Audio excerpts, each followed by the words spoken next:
even if all of it is fake, if none of it is real, if the atheists are right, like I don't care. I like to believe this. I feel like it helps me be happier. Yeah. Hi everyone, I'm Apshi. Hello, I'm Hakim Parker. And welcome to the Woke Up Show.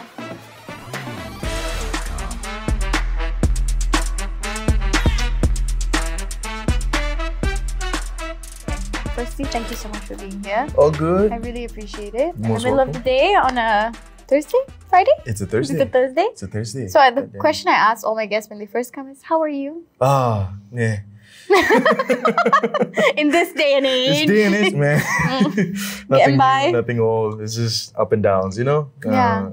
So I came across your clip on Instagram. Ooh, which one? The one which is what we're going to be talking about is religion versus therapy. And then I started to watch more of your clips and I really, really liked them.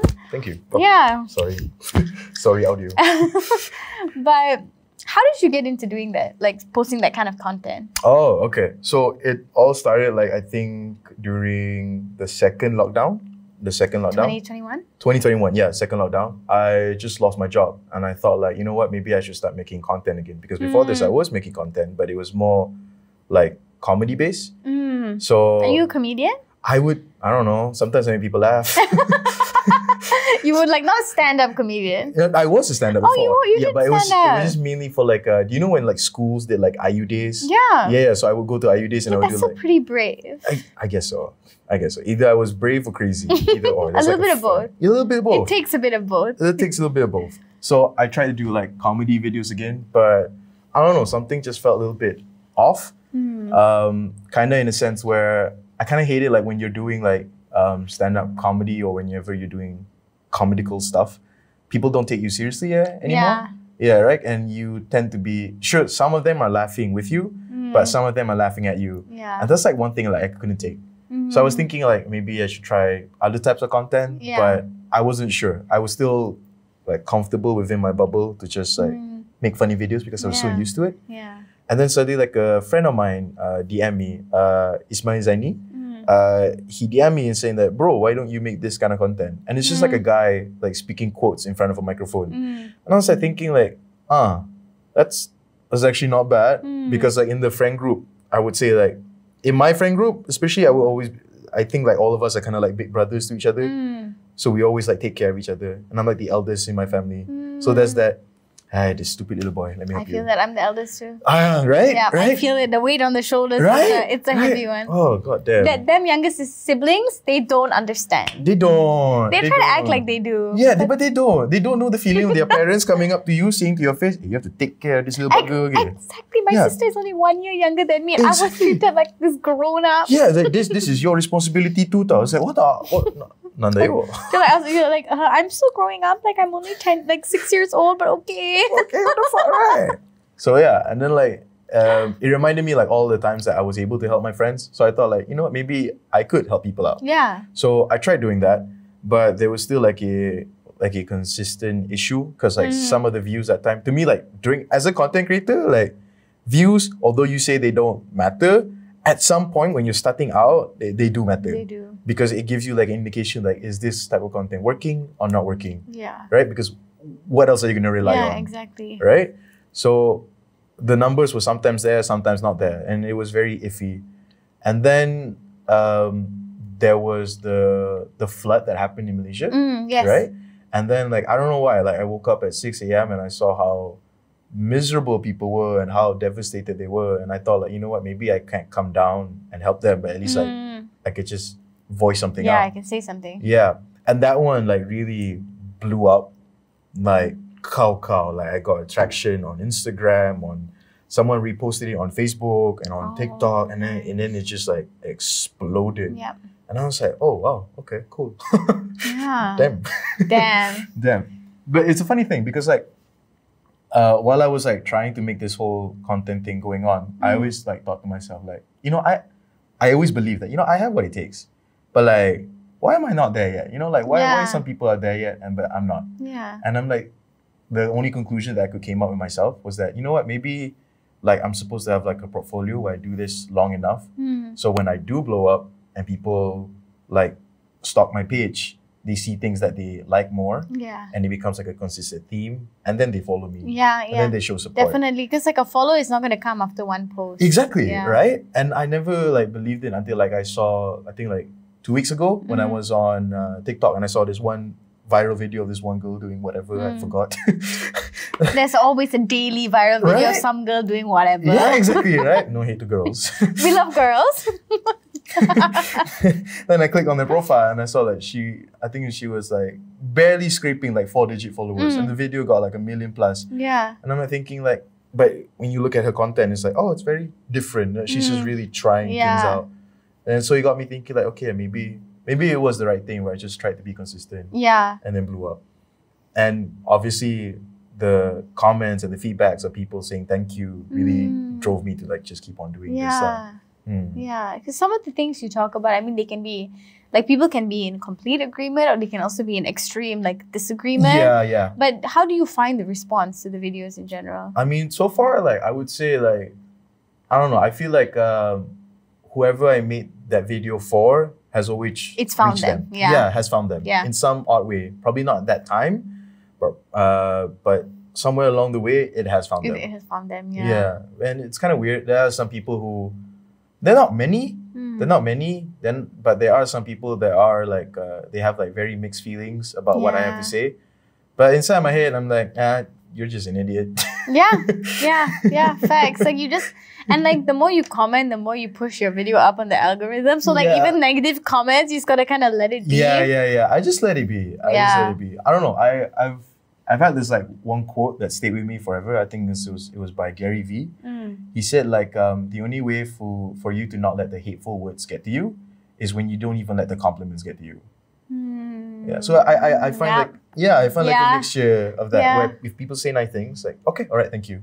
If you say something horrible, it's like, oh, okay. You sort of just remove yourself. You just, exactly. Yeah, somebody said to me, just post and ghost. And I was like, okay, true. Just because I try not to get affected, but oh my God, I can get so affected. I get you. Yeah. And like sometimes we'll post something and the intention is always like, our intention is always good. It's always with love. And I know that going into every single like piece that we're posting, but it's not always received like that. Sometimes it's received really hatefully and like, people are so mean, like the majority of the comments are shitting on us, or like we've even had people tag like the police or like multiple of our posts. Damn. Which is just like, it's so extra because like it's not that deep. Like it's really seriously. It's just a conversation. It's literally not that deep. Yeah. But then like if I'm mentally prepared for it, then I'm okay. But on the times where I'm not and suddenly I think I'm posting something that it's just going to be whatever and then it has negative response, then I get a little bit like... Of course, you're like... very jarred. Yeah, it's jarring. It's jarring, it is. But you gotta keep doing it anyway, I suppose. Yeah, I guess so. I feel like, I don't know, I just feel like maybe the good outweighs the bad. I'm not gonna please everyone. No and way. I always believe that one day, like when I'm sitting down, the same person who hates me, one day will just find my video so helpful one day. And they'll just be like the biggest slap in their face. Yeah. So I'm like, chill, I got time. Yeah, hopefully. Hopefully.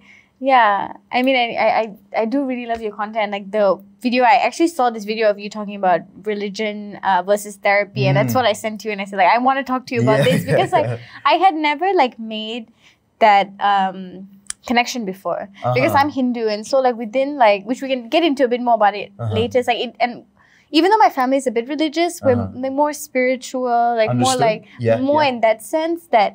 We're it feels very secular and like that conversation about therapy was like it's not really a big deal. Like, and when I studied in America and like, so it was like so open, like just go to therapy if you're not feeling it, there's free therapy at uni, like all of these things that it didn't even occur to me that people sometimes feel like they can't go to therapy because of their religion. Yeah, exactly. Yeah. So I wanted to ask you, so what was your like relationship with religion while you were growing up? While I was growing up? Okay, I would say like, growing up, I wasn't that much. I always believed in my religion. I always loved the stories that my dad or my teachers would tell me. But I was never one to like truly practice it when I was young. Like truly practice it when I was young, not really. Like I could read the Quran a little bit here and there, but I stagger a little bit. You were just a kid. Yeah, I was just a kid. But even still, like even now growing up, I still stagger because of the lack of education I had. Yeah, okay, yeah. And So was your family very religious? my family, right? I think at the point where when I turned 16 or 17, they started being more religious. I saw that. And they tried to, cope me along with it. But this is one thing, like in my religion, what we truly believe in is that, we can't force you. We can force you. If you really want to do something, you're going to do something. Even if we want you to change, although it's the best for you, we somehow believe that, God probably has the best plan for you and what you're going to do later. Yeah. That's how it truly is. Yeah. But now I'm going to say, like, everyone practices that thought. Yeah, I mean, look at this world. Yeah, some people are a little bit forceful. I think within every religion in the world, like, that is the case. Yeah. But that's not how people always interpret it. Yeah. Yeah. So, I don't know. I always found the fact that I could always return to my religion, not as something that I could abuse, but something so welcoming. Yeah. Yeah, whether, like, I can fuck up, but I can always go back. There's something to fall back on. Yeah, exactly. And it's not going to shame me or hinder me for whatever sins I've done and everything and etc. Which, some people use it as an argument, like a double-edged sword. Yeah. So, so if you committed murder, like what, you can like go and repent? That's like a very... It is an extreme like example, but I also think that like even in situations like that, like obviously they did something atrocious and it's definitely against God's will to kill somebody else. Yeah. But I do think that like everybody, like you deserve punishment, but you can find internal what's the word, like I lost the word. Revelation. You can sort of kind of come back to yourself and know that you did something wrong, face the consequences, but I think I don't know how I feel about it. Yeah, because it's so weird, right? Because I can say that about murderers, but I wouldn't say that about like child rapists. Like, it's like weighted. Right? So that's why there was like this great quote my friend gave me where it's like, it has never been our job to do God's job. Yeah. We can sure, there's a judge to condemn judgment in a court, but us, like, we don't know how the ins and outs work. Exactly. I could know the chapter of that guy's story, like, for example, child rapist. Yeah. But I don't know, like, what got him there. What got him to that point. What mental illness that he's going through. Yeah. Because honestly, and this is just my opinion. Yeah. You can scratch it. Everything here is an opinion. Just an opinion. Guys? Yeah. But I just seriously believe that anyone who is willing to do something like that to a child would have severe mental issues. Mental illness or severe trauma. Yeah, exactly. Yeah. Not condoning the act. Horrible act. Terrible. Horrible act. Never do it. Yeah, never doing it. But speaking just from a factual point of view, like, nobody wants to do that. You would think in the core of their soul. No. At least that's what we think, lah. Yeah, I mean that's as far as we know. But I guess that's also the thing with like death penalty. That's why I've never been like a big fan of the death penalty. Never in agreement with it, because I don't think it's like another person's right to take somebody's life away. And like I think on the 4th of July, 2 days ago, they like took away the mandatory death penalty in Malaysia.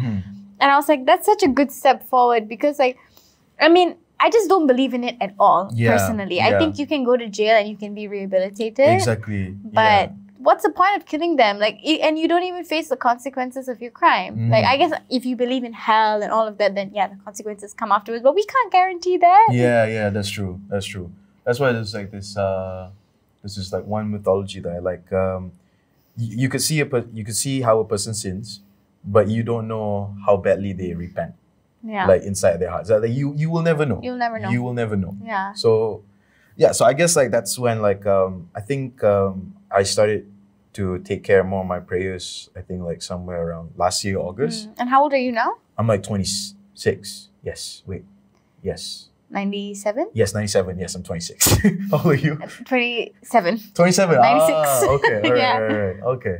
So I think like started like last year I started praying more. And then that's when, I don't know, like I tried every human thing possible to make myself feel better, but it just didn't work out. I'm not saying that my therapy didn't work out. It did. Yeah. But there was still no internal peace for me. Yeah. Yeah. Some people, they went to therapy and they can find the inner peace. Obviously. But it was a completely different formula for me. Yeah. So I had to find my own one. Yeah. And it was jaw-breaking. It was so wretched. I was like, what the fuck is going on? There were so many nights. So I was like so lost.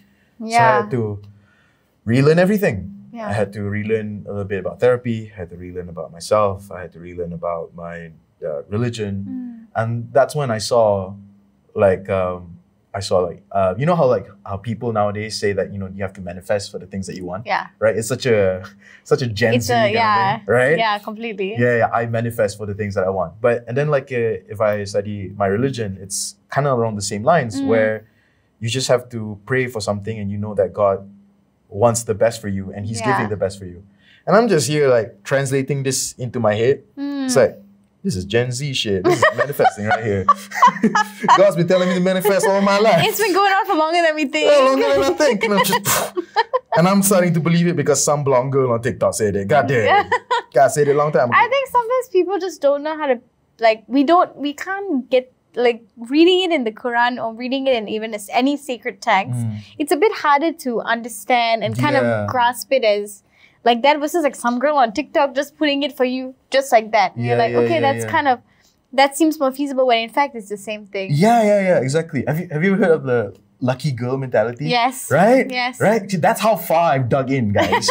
Lucky girl syndrome. Lucky girl syndrome, lucky girl mentality. I tried it out for a week and I was like, I'm not a girl. This doesn't feel right. It's like I'm exploiting a girl's thing. It's a human thing. It's a human thing, right? But I don't know. It just feels weird. I just strongly believe in whatever energy you put out is what you're going to get back. Yeah. That's true. Yeah. That's true.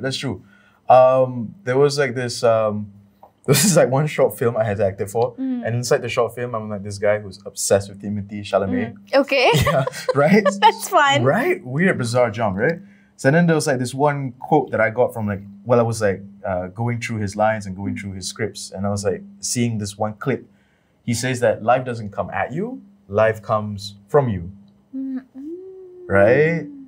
And it reminded me of something that my therapist used to once say, that how you reflect the world is how you build the world inside your head. Yeah. Yeah. So if you think that the world is filled with just horrible, shitty people, absolutely, then the first thing you're going to see in people are just horrible, shitty things. Yeah. But if you start to see like the good in people, no matter what, then the world is just going to be great. 100%. That's what I always like.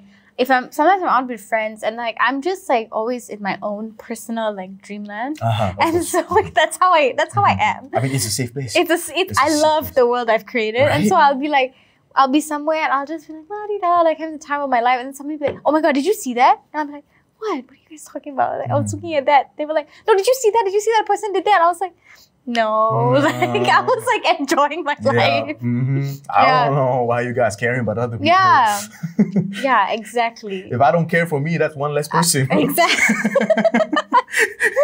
So what about therapy? Like, how did your relationship with therapy, like, how did you come about? Yeah. Okay, so I've always felt like I knew myself pretty well compared to other 26-year-olds that are my age. I mean, during that time I was 25, but other 25-year-olds my age, I feel like I had a better grasp of who I am, what I like, what I didn't like, and I've been very vocal about it. I don't like to, what's the word? I don't like to be peer pressured to do something.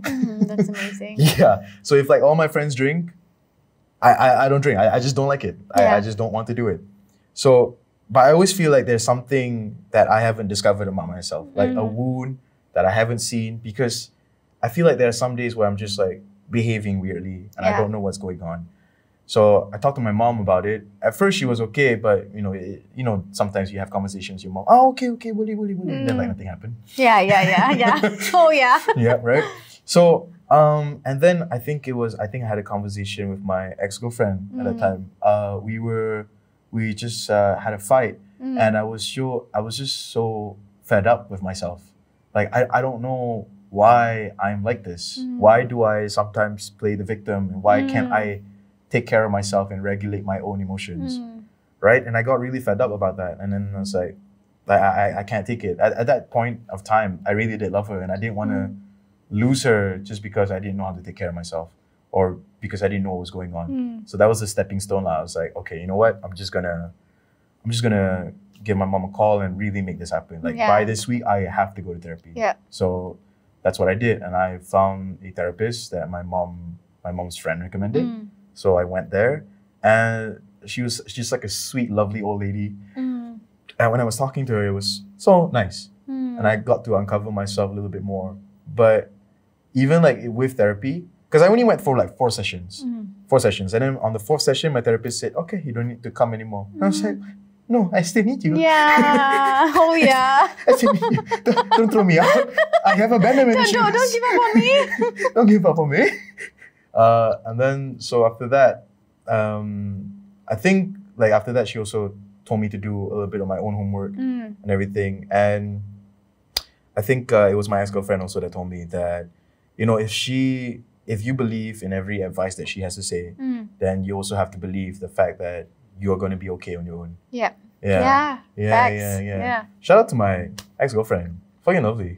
That's so nice to hear you say that. To have like a positive right. thing to say about your ex. Yeah, exactly. I miss you. Okay. Oh no! Okay, Did we tag her? No, it's okay. But yeah, and then like I think after that I started doing my own homework and started to figure things out. But it was still scary. Yeah. I still remember like even after the whole thing, I got like still like numerous amount of panic attacks and a lot of things going on inside my head. But I kind of had to go through it. Yeah. You know? So yeah. By the way, I'm just like curious because she showed her phone just now. Does that mean it's like for like a 30-minute time? No, that's a 20-minute. 20-minute time. What does a 30-minute time look like? I mean, 30 minutes, then they're going to be mad at me. Then I didn't pause it. But we're still good. We still have 10 minutes. Understood. Just like raise your hands. I'll know. Don't worry. You are like the first guest who's noticed that. Yeah, by the way, nobody has noticed the 20-minute marker. No, I'm like very like focused on everything going on. Okay, well let's restart the cameras now while we're at it. Lovely. Big break. So actually, when I was like researching this topic a little bit, because like I was so curious like about like this idea of like religion and therapy and how they, you know, how that relationship like mixes together. Like I messaged so many of my friends. I was like asked them about their relationships, and even last night I was like with my friend and her boyfriend, and like I was driving them home, and I was like, hey Farhan, so did you always feel like you were able to? He was like, whoa, where is this coming from? Why are you attacking me? And then his girlfriend's like, yeah, answer. Damn. That was so funny. I like that. But when I did my research, like historically, like religion is actually the OG therapy. Oh yeah. Literally all over the world, like Egypt, Greece, India, China, everywhere. So like I think the idea that now that it's like split, it's kind of crazy that people, I won't use the word crazy, it's just kind of like, it's sad that people can't see that actually it's all just one line.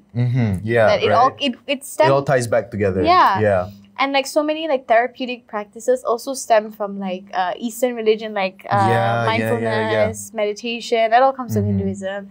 And then like even like confessions in Christianity, that is also like therapy. Yeah, you speak to someone to relieve yourself. Exactly. It's just like you writing in a journal. Yeah. You're just talking to someone about your pains or your struggles. Yeah. So like, how did you feel like your relationship with religion and therapy, like how did they work together? And was there like a moment where you felt that like in doing therapy, you're not being faithful to your religion? Like did you personally feel any of that? There was like a stigma, like probably around like, I guess some of my group of friends or some of my family members, where when you hear like a family member of yours or a friend of yours is going to therapy, the first thing, I mean, you're not that concerned. Like the first stigma that wraps around it is like, oh, is everything okay? Like with her mentally? Or like, is she weak? Like weak-minded and stuff like that. So there were a lot of these notions inside. Yeah. And like when you talk about mental health, like people think like depression is just something they put in a caption. Yeah. Right? Yeah, literally. It becomes... Don't steal that. I'm copyrighting that. I'm going to put that as the episode of the title of the episode. Yeah. Depression in the caption. Depression in the caption. I love that. But no, it's such a buzzword. Depression, anxiety, what's that? Right? The other one. Narcissism. Oh my God, I'm getting so many questions about narcissism. I just can't stand it. But we'll go on that later. We'll get to that. But so there's like there was like that stigma for a very long time. And I'm not sure like who was the first one in my group of friends or who was the first one in Malaysia to break that stigma, but it's slowly deteriorating. You could see that how a lot of people are changing their mindset about therapy. And it's such a really good thing, honestly. Yeah, I'm not it's saying so it good. happens to everyone, and I'm sorry that you are not allowed to go to therapy because of your parents or your religious strong belief of your parents. Because it's usually the parents. Yeah, it's usually the parents. Because the parents are paying. yeah, and therapy is not accessible in this country at all. So expensive. It is. But there are ones that are cheap though. I think like government hospitals. And there are ones that they're like online therapy sessions. Some. But I had my therapist, she started at 50 ringgit, then she went to 100 ringgit, and now she's at 240. Oh, and I'm like, oh damn. my God. Because she got like more and more, like her education got better and better. I see. So like, of course, I'll pay her. She knows me. She knows all my friends' names already. So like, I don't want to introduce myself to somebody else. Yeah, exactly. I get you. Like when you find someone that just clicks, you just go for it, right? Yeah, and that they've been through a lot with you. Yeah, exactly. I had a friend that I think she had to change her therapist like multiple times just to find the right one. But that's a good thing. Like nobody should feel like stuck to their therapist. Exactly. Like you should feel like your therapist is on your team. Yep. And like never judged by them. Exactly. Your therapist is not like a clingy ex-girlfriend that's gonna hate on you because you moved on. No. No, they'll be happy for you to find like the right therapist. They'll be happy that if you stop coming also. That's right. Yeah, right. That's how healthy therapists are, bro. Like go. So yeah, and then like So did any of that like stigma come from your like direct family? I think like my dad was not a big keen on me going to therapy because when I wanted to go to therapy, I only told my mom. Okay. And I only found out like last year, somewhere around December, I only found out late then that my mom didn't even tell my dad that I was going to therapy. I see. Yeah, she just kept it quiet because she know that he would probably respond in a weird way. Yeah.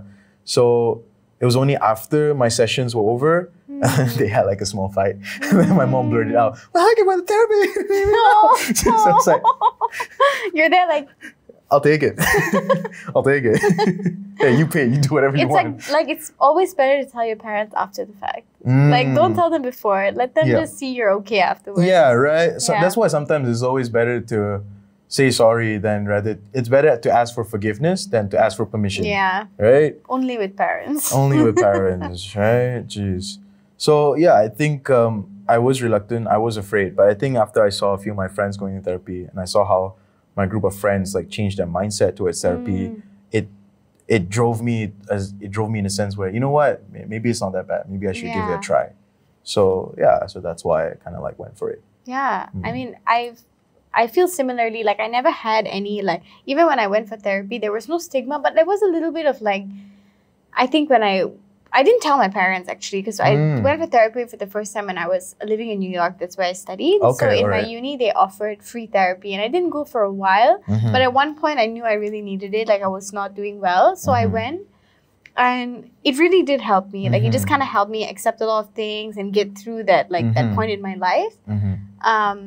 And when I told my parents, they were actually really proud of me for going. So there was no like stigma there. Yeah. And I think that because of that group of friends that I had, we were in America, they're so liberal. Like I never had that mindset, but I did know that a lot of people in Malaysia, like they don't have that mindset. No, they don't. Like a lot of it is, some of it may be religious, like if that's within, like if your religion like says something like that or is interpreted that way. But if it's not, I feel like it's also cultural. Yeah, that's true. It's super cultural. It's super cultural. Yeah. Because I was talking to my dad actually earlier before I came here and I was asking him, I was like, oh, you know, and like Hinduism, like, can we go to therapy? And then he was like, yeah, of course you can. Like even like Ayurvedic treatment is a form of therapy. Yeah, exactly. And I was like, okay, cool. And then I was like, why have you never been to therapy? And then he was just like, you know, I have to, right? I have to push their buttons a little bit. Gotta ask, you know? Gotta ask. I don't need it. And I was like, yes, that's the culture. That is the culture. Yeah. Yeah, but there are some people who believe that they don't need it. And they really show that they don't need it. Like they kind of... It's kind of like... I don't think everybody needs it. I don't think everybody needs it. I don't think everybody needs it like every week. Exactly. Yeah. Mine was like once a month. Yeah, I think that's a good way to break it up. Yeah, right? Where was I going with that point? I forgot.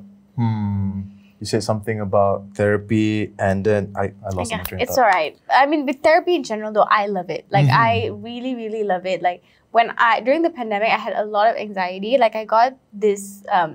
it's like this immune disorder and it's just like chronic hives. And so when you get like hives all over your body, your brain actually like it signals your brain to panic. Oh, yeah. So you move into action. And so I was having like at one point I had like 10 panic attacks a day. Ooh, I understand. And you know that feeling, right? Yep, you're yep, like, yep, I'm about to die. And then you get over it. You're like, I'm about to die again. And nobody can talk to you. And you're actually a really horrible person when you're going through that. And so I didn't know what was happening because prior to that point, I had never felt like depression or anxiety in my life. Of course. I'm just like, I'm lucky that my brain is not wired like that. And so when that was happening, I was just like, what do I do? What do I do? And that's when I started going to therapy. And it really just helped me like understand what was happening to me. And that doesn't mean that I don't get panic attacks or anxiety at this point, but I know what it is. Yes, and like, that's true. that is what's important. And Yeah. The same thing like happened to me. Like I think a few weeks ago, I think I realized I had a panic attack. And you know, usually before, like if you don't know what it is, you're gonna feel so flustered like the first time. Like you're so like, what the fuck is going on, right? You don't know what's wrong with you. You don't know how to solve your problem at the time. And it just becomes like a loop inside your head. It's like a paradox that you can't solve.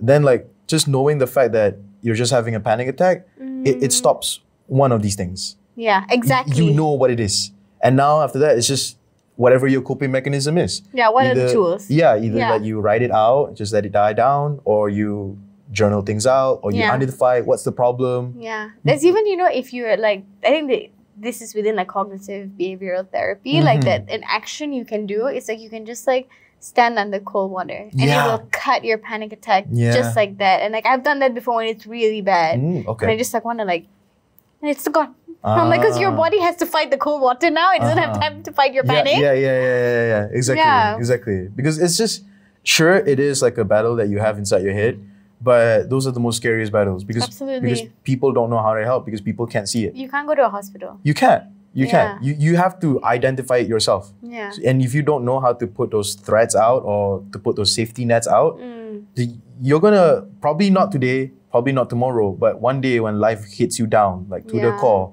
it might break you to a point of no return. Yeah, definitely. And that's the scary part. So that's why, like, if you felt it once and you survived the day, congratulations.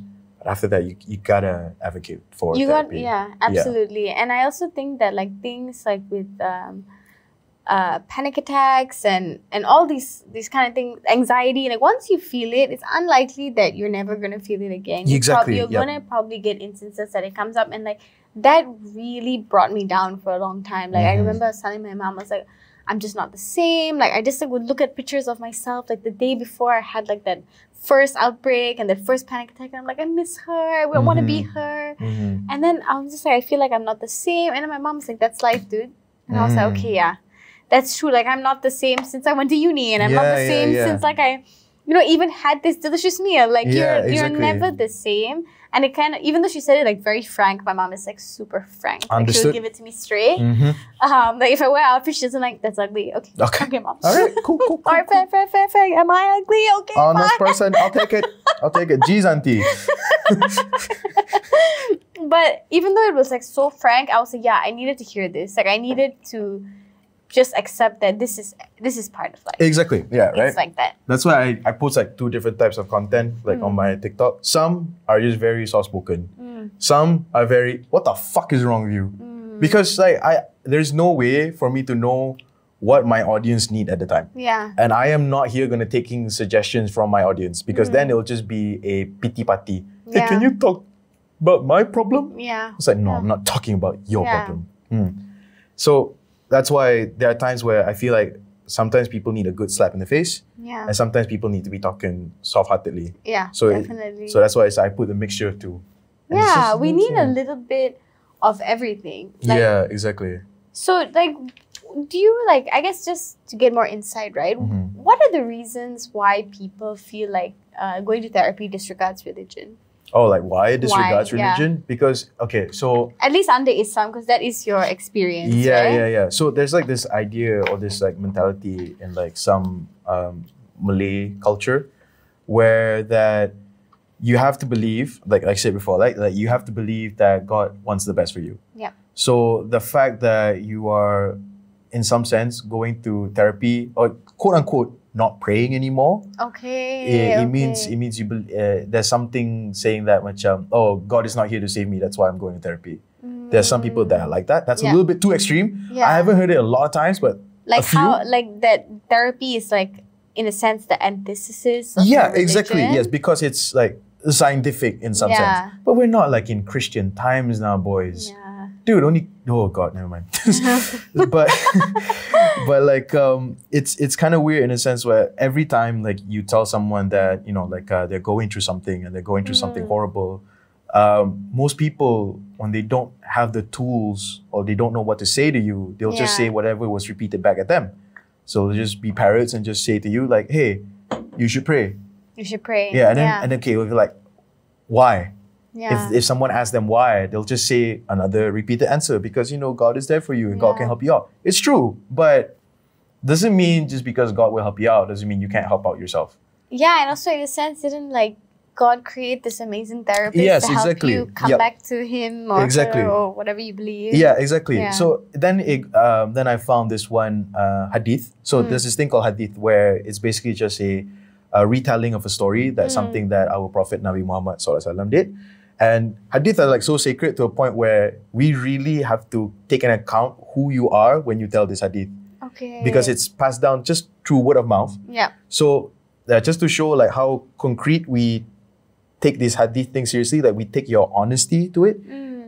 There was this one guy who like he was like going around all of Egypt, all of Mecca and Masih just to get as many hadith as he can, right? So then he came to this one guy's house and he said, okay, I'll tell you the hadith, but just hold on for a while. So he said he wants to go feed his chickens. So he just looked at the guy and he noticed that the guy was like throwing out, kind of like he was throwing out rice, whatever for the chickens to come. And then chicken came. But then turns out like he wasn't doing it, he was just showing the actions.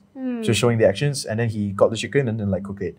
And after that, the guy who was traveling around said, you know what, I don't want to take the hadith from you. Because if you could deceive the animals just like that, you could also deceive your hadith. So that's how strict they are for this whole thing. They want the pure honesty. Which I think is fair if it's, it's a sacred story. But I just never knew it was that strict. But quite cool as well that it's that strict. Yeah. So there was this one hadith saying that there was a time where our Prophet like fell sick. And of course, while he felt sick, he still prayed to God for, you know, for his health to be restored. But he didn't just rely on his prayer. He had to make his own actions as well. So he started eating better. He started going out for walks a little bit more and eating everything that needs to be eaten for him to feel better. So it kind of goes along the line of therapy as well, right? Yeah. Where you want to feel better mentally, but so you can't just rely on your prayers as well. You got to make some effort as well. I always believe that whatever you want in life, God has built half of the bridge. It's your job to build the other half. It will not just come down to you like just like that. There's like a fine line between God's miracles and your own effort.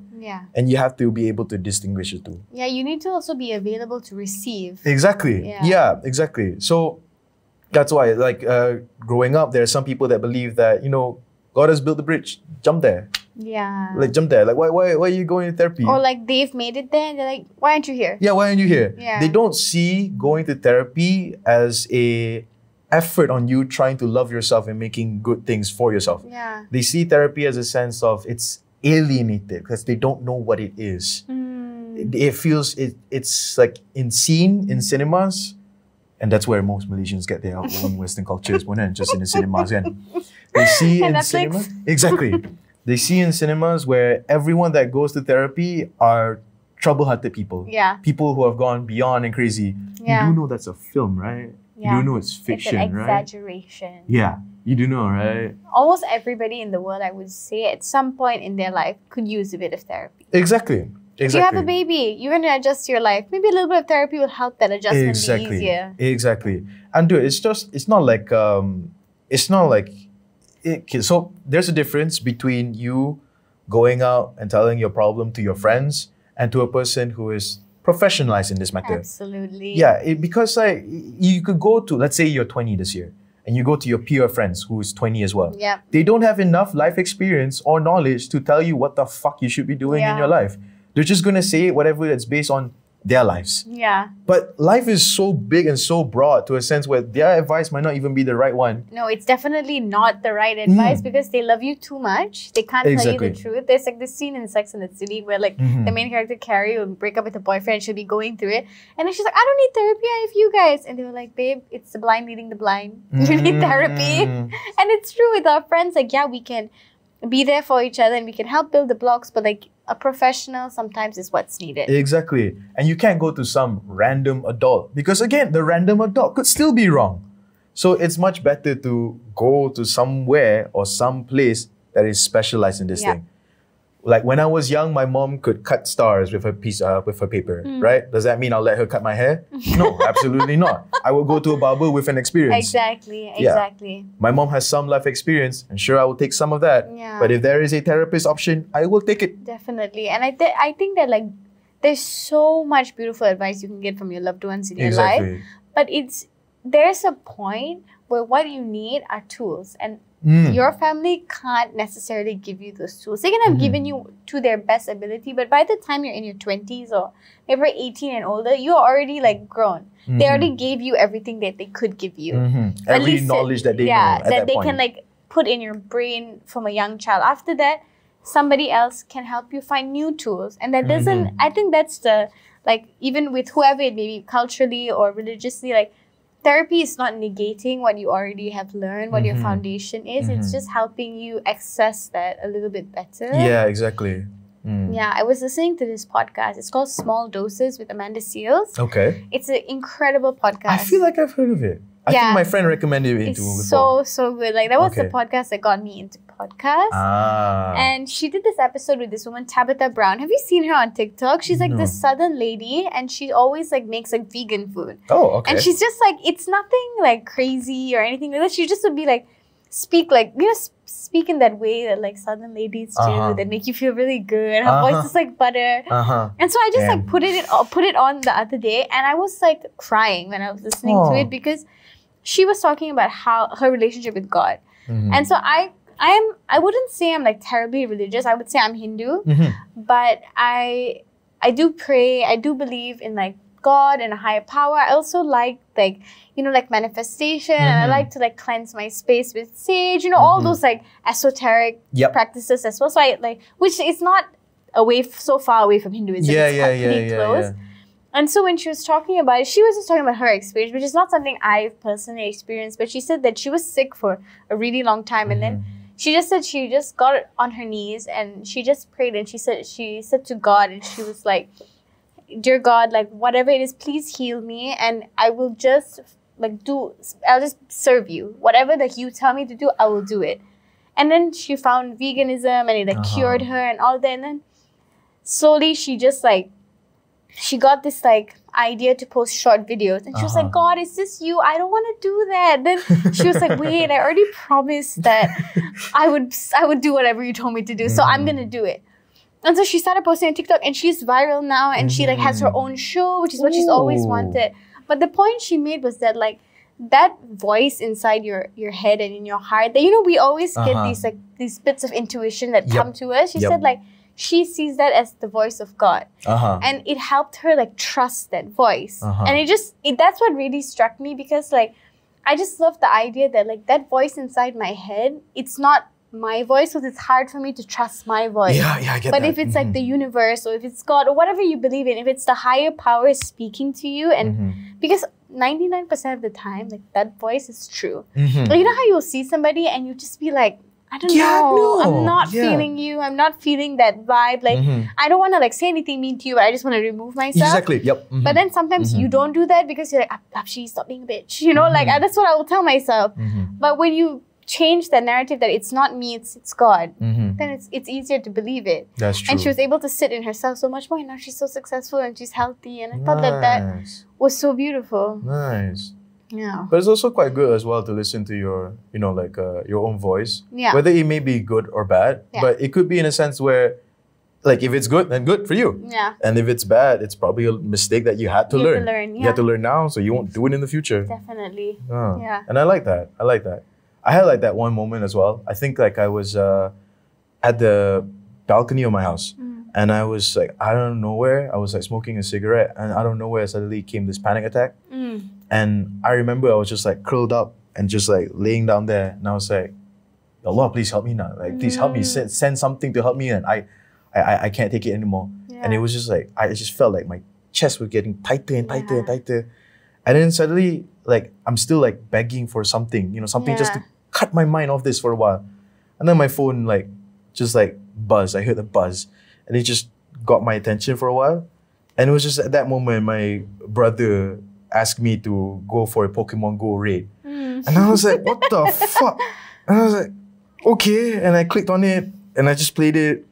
And after like everything was done, I was like, oh God, thank you. Yeah, that cut your panic attack like that. Yeah, exactly. Yeah. I just never thought in a million years that would be the thing just to cut me off. Like, It'll come just to like you that. like that. Yeah, exactly. So, I don't know, just God just works in amazing ways. Yeah, I always feel that like, I personally, like, I don't have, like, I have always wondered, like, am I religious? Am I spiritual? Am I atheist? You know, we have to, I think if you don't question it, you're never going to know where you sit in all of it. Exactly, yeah. But I always feel that, like, I've tried to mentally identify in all these different ways, and then I came to the point now where I really just feel like, with religion specifically, like, even if all of it is fake, if none of it is real, if the atheists are right, like, I don't care. I like to believe this. I feel like it helps me be happier. Yeah. Have you seen Life of Pi? Yes, I have. Yeah, yes. same mentality right there. Exactly. Yeah. It's just, I think that, like, at the core of all religion, it's so beautiful. It is. And it's so wonderful. And of course, in every single religion, things get out of hand. Yep, of course. Always. There's always extremists. Always. And that one we cannot do anything lah. Because, like, even, like, not to, like, sympathize with extremists, but, like, in a sense, like, some people, even the people who are saying, like, oh, you're not experiencing God's miracles because you're going to therapy, like, a part of them really wants you to experience the miracles. Like, a part of it is, some part, maybe not the right way. It might be coming from something kind and wanting to share what they feel. Yeah. So, and because they feel so good and they feel so connected to it. Of course, there are people who do it for power. That's different. But I feel like at the core of it, religion is such a beautiful thing, and it really, like, helps a lot of people be better people in so many ways. It helps people feel purpose. It helps people, I don't know, just sort identify good and bad. Yeah. And have community. Like, some people will not even have friends without, like, church or any of those things. That it also gives people something to do. Yeah, true. You know? Like, yeah, that's true. Like, in Bali, like, they make all these, like, it's like a sect of Hinduism that, like, they make a lot of offerings. Oh, okay. And so they spend so many hours making the offerings. Every day is something to do. Yeah. Something just to get your mind off, forget the world for a while. Yeah. Because it's good to forget about the world for a while. Yeah, but what about you? What do you feel about, like, religion in general? I feel like I think there was like this one TikTok video that I saw. It was this one guy, he was explaining about like all of the core beliefs in every religion, like from Islam to Hinduism to Judaism to everything. And he was saying that how every religion always focused on the fact that it always comes from you. Yeah. Like, and I love the fact that how every religion focuses on just on your good sides and like what you are and your journey and how it's supposed to be.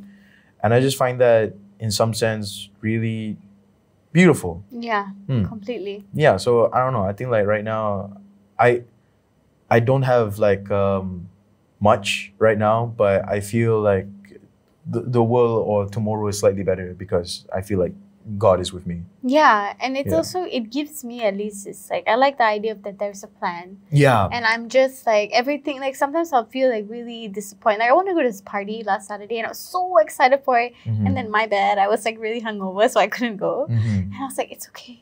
It's all in the plan. I was never meant to go. It's fine. Yeah. And it just gave me that like, okay lah, it's fine. Yeah, the idea that everything is happening as it's supposed to, when it's supposed to. Exactly. Like, Yeah. I always say the same thing to myself. Like, if I'm late, it's okay. It means that God make me sleep an extra 30 minutes because, you know, if I woke up 30 minutes earlier, I could have gotten into an accident. Exactly. Yeah, I could have gotten here, there. I don't know. Who knows? Maybe I'm just trying to make excuses for being lazy. But I definitely think in like Malaysia, like there is a lot of like misconception that happens with religion. And I was like a bit 50-50 if I wanted to even bring this up. Because this is, I feel like, these are the sort of things that you have to be so careful talking about it here. Because I never wanted to seem like, never wanted to get misunderstood. Because I do feel like in Malaysia, there's a lot of misunderstanding within the religions, like the different people and their religions. Because like, I do think, and this is my opinion, is that like a lot of non-Muslims can almost even feel afraid of Islam because of how like a lot of non-Muslims are minorities. And fair. Because it's like majority minority, that like a lot of the minorities, we do feel a little bit oppressed by the majority, by the privilege in this country. And so when you're looking at it from that lens, like, because you know how in America, a lot of minorities feel that way about Christianity. You know, they feel a little bit afraid of it. Yeah, and oppressed by it. And so when you, from this end, it's like you can feel that way because you are like, oh, like the majority group of people are this religion, and a lot of things in culturally and socially which are wrong that people do make you feel that way. Like, you know, like in primary schools where they'll ask the kids to eat in the toilet during Ramadan. I don't think that's what... Oh, that's kind of fucked up. That's so fucked up, right? That's like not within the religion. I remember that case. Yeah. I remember that case. And like that was something even I felt in primary school, that like I'm a bad person if I eat in front of me. So then I would just feel a little bit like, wait, why am I a bad person? Like, you know, they make you feel like, but that's not how it's supposed to be. Yeah, that's not how it's supposed to be. No, there's a lot of things that are not supposed to be. But there are a lot of things that change. Mainly like, for example, let me give you an example. Like, for example, like if a Muslim guy wants to marry a Christian girl. In Islam, in general, everywhere around the world, that is acceptable. Exactly. Yeah, because in Islam, we believe that you are the leader of the family. Yeah. So you are supposed to lead them the way that is supposed to be lead.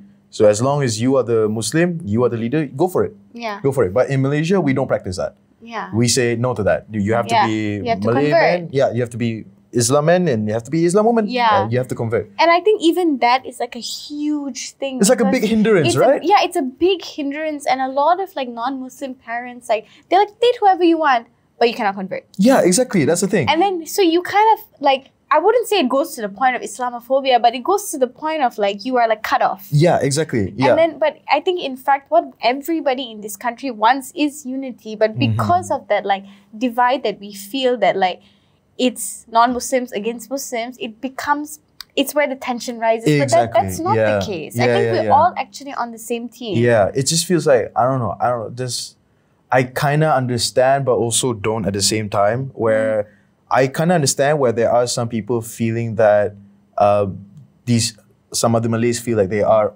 the one that are oppressed. Some people do feel that. Yeah. Exactly. And there are some people who feel like they are not oppressed. Yeah. And it's mainly down to privilege. Yeah, right? that's just that. A lot of privilege is economic privilege. Exactly. If you're rich or not. Exactly. Yeah. So I had like this argument with my friend the other day, and he gave like a very good point to me. And I was telling him like, I don't understand why Malaysia is so exclusive of the Chinese and the Indians. Like, it doesn't make sense. Aren't we supposed to be like one country? Yeah. But like in Indonesia, everyone could have an Indonesian name. Doesn't matter like if you're Chinese, Indian, or white. Yeah. You have an Indonesian name. That's just who you are. And Indonesia is, I think, the biggest Muslim country in the world, right? If I'm not mistaken. Yeah. Yeah. Wouldn't be surprised. Yeah. So then like my friend told me like, yeah, you're looking at it from a point of perspective of a privileged person because you're living in KL. So you feel that privilege. Yeah. But there are people who live in the kampung area, in the rural area, who don't have that privilege. Yeah. And who needs to maintain and hold. So they have like this idea, because I think I saw like a clip of yours, they were talking about how like Malaysian privileges. Yeah. Yeah, right? Yeah. So it's also in a sense where they believe that as long as these people are not up yet on the same level to fight, that's as how long that the Malaysian privilege should be there. And I'm like thinking like, no, this is like Bumiputra? Yeah, Bumiputra rights. Because like actually Bumiputra, I mean, there's all the like you know, historically why it was put in the place, all that for independence, all that's the history. We know that, we guys. know the history. You always tell me I don't know, but I know. But we know. It's just that it's been quite a while. It's affirmative action that it's not working. Yeah. Because if the point was to ensure to bring the poorer Muslims, Malays up to the middle class, it's not working. It's not working, bro. It's the same formula 57 years. Yeah. Einstein said insanity is repeating the same thing again and again and hoping for different results. Yeah. It's not. So maybe a different system, maybe something that more targets economic status. Exactly.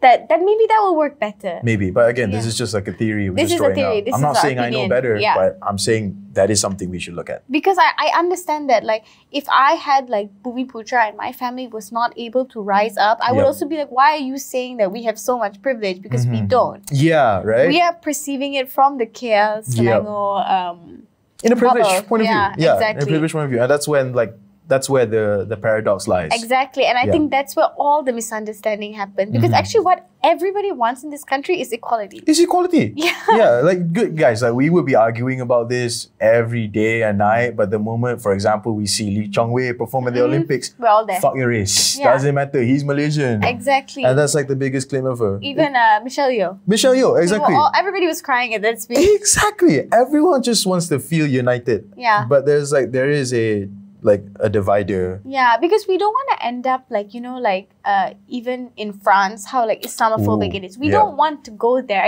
And we don't want to also go to the point where like super liberal people are prosecuted in this country either. We want to come to the point where everybody can coexist, like a happy middle. Like we just mind our own business. But it's hard lah. It's hard. I'm not saying it's going to be easy, but we don't know how to do it clearly. But it'll be worth it. I think it'll be so worth it. It'll be so worth it. But there was a small feeling, and I don't think this small feeling could equate to what you're feeling as a minority, but I do this little hobby where I like to play card games, right? And if you know anything about playing card games, you would know that majority of the players there are Chinese. Like 90% of them are Chinese. So I will be like the Malay person there, and I'll be there with my friends. So like whenever I go to a store and it's mainly just Chinese, I feel out of place. Yeah. Like I feel like I don't belong here. I feel like a little bit of an intruder kind of thing. But I just try to make do. I'm just telling myself, I'm just here to have fun. Yeah. But that sucks. Like I should fucking feel like you should feel at home. Yeah, home. This is my fucking home. Yeah. I just want to play some cards and I just want to chill and have fun. It was so weird because like my local game store the other day, they had like a big tournament. I came inside and I was like the only Malay, and I was like everyone else was Chinese. And I made a joke. For some reason, I feel like the minority here. I'm gonna look for my Malay friends. So, but purely a joke. But it's a joke. Yeah, but if I could feel that in a small scale, I can't imagine what other people are feeling in a very large scale, especially with their own country. With the country. I think that's the thing. I remember when me and my parents went to India this year, and I was like, oh my God, everybody looks like us. Everybody's the same religion. Like, it's just so different. And my dad is like, yeah, we'll never get to feel this in Malaysia. And I was just like, yeah. Never is such a sad word. It's such a big word. And hopefully that's not the case. Even though even when people ask me overseas, like, where are you from? Like, when I was studying, I'd be like, I'm Malaysian. I wouldn't necessarily say I'm Indian because I'm not from India. I'm Indian Malaysian, but I'm Malaysian. And this is still my home, which is like, I say this over and over again, which is why I want to have conversations like this, because I want to push it forward. I love it here so much. I would never want to leave. Exactly. You could go to UK, you could have fun eating fish and chips. Damn, that nasi lemak hits, bro. It's not home. It's just not home. This is home. Yeah. But yeah, those are all my questions. Do you have anything else you want to do? Any advice to the people watching? Damn, jeez. Life is kind of like an arcade where you go play a different game from time to time and you don't know what you're gonna get. Sometimes, and every bad experience you get is kind of like a ticket that you win at every game. And one day, at one point in your life, when you have enough tickets, you can exchange it for something really good, like grand prize. So don't worry about all the small tickets that you have. It's gonna work out someday. It's building up to something good. As long as you don't give up. Definitely. And I would say that, like, if you need therapies, get it. Oh yeah, please. Seriously. Please. There's a lot of resources out there. We'll link some resources in the bio. But even if you're like, whatever your stigma you're feeling from your family, your friends, or whatever, you can listen to them, but you are more important. You are more important than what other people think of you. There's nothing wrong in seeking therapy. It is in fact the biggest strength out there to seek help and ask for it when you need it. And I hope you learned something because I definitely feel like my mind is a bit more open. Nice. I feel like it's open as well. All right, guys. Thank you so much for watching. Please like, share, comment, subscribe. That word. And stay safe and stay woke. Bye. Oh, can I give a shout out? Yes. Oh, yeah, oh my God. I did not even let you plug your stuff. No, Please it's like plug. it's all good. Sometimes I forget to do that too to my Please guests. plug. Plug everything. I have my also. Same, you caught my disease. Yeah, I have a podcast of my own as well. It's called Borat Space. We talk slices of life, kind of stuff like that. So if you wanna hop on and join, just she might put a link down below. I definitely will. I will. See how it goes. All right, thank you guys. Stay safe and stay warm. Bye bye. Ciao.